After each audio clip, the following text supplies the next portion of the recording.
शुक्लाम्बरधरं विष्णुं शशिवर्णं चतुर्भुजं प्रसन्नवदनं ध्यायेत् सर्वविघ्नोपशान्तये व्यासं वसिष्ठनप्तारं शक्तेः पौत्रमकल्मषं पराशरात्मजं वन्दे शुकतातं तपोनिधिं व्यासाय विष्णुरूपाय व्यासरूपाय विष्णवे नमो वै ब्रह्मनिधये वासिष्ठाय नमो नमः अविकाराय शुद्धाय नित्याय परमात्मने सदैकरूपरूपाय विष्णवे सर्वजिष्णवे यस्य स्मरणमात्रेण जन्म संसारबन्धनात्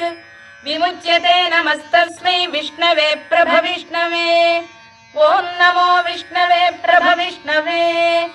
श्रीवैशम्पायन उवाच